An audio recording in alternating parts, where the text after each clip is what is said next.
Ce qui manque le plus de nos jours, c'est la cyclicité. Pourtant, nous vivons dans la cyclicité. Il y a le cycle des saisons.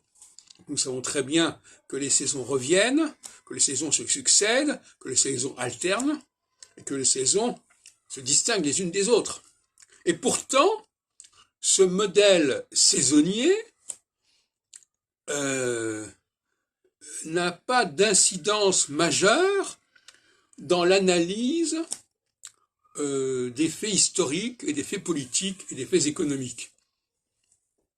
On se demande pourquoi cette notion de cyclicité, qu'on retrouve également bien sûr entre l'alternance du jour et de la nuit, pourquoi est-ce qu'elle n'est pas présente et prégnante dans l'analyse sociopolitique?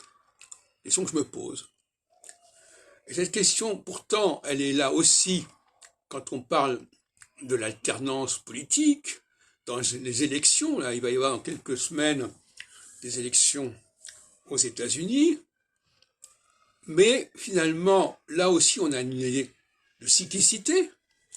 Mais c'est une cyclicité qui n'a pas de fondement scientifique, si on peut dire, mais qui n'a qu'un fondement juridique, qu'un fondement parlementaire, qu'un fondement constitutionnel.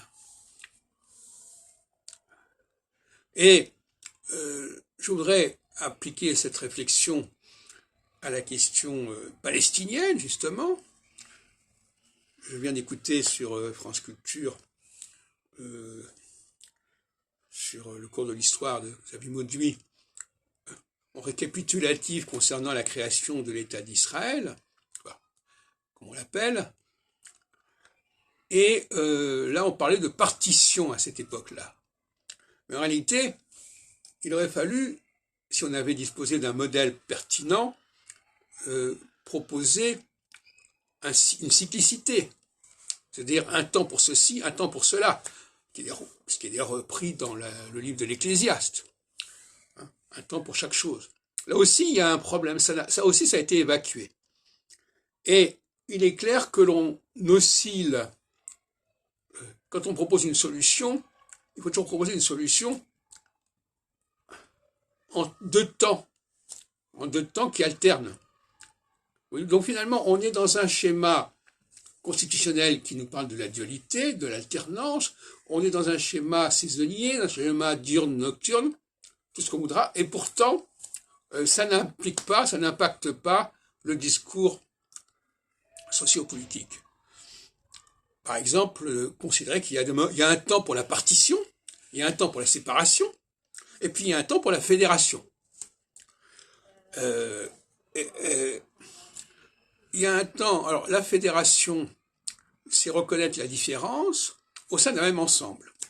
La partition, c'est l'idée qu'il y a deux ensembles bien distincts. Et d'une certaine manière, ça correspond bien à une dualité. C'est-à-dire qu'il y a une respiration, il y a une pulsation entre ces deux processus qui se complètent et qui alternent. Parce que la notion d'alternance, c'est aussi la notion de quelque chose qui se complète.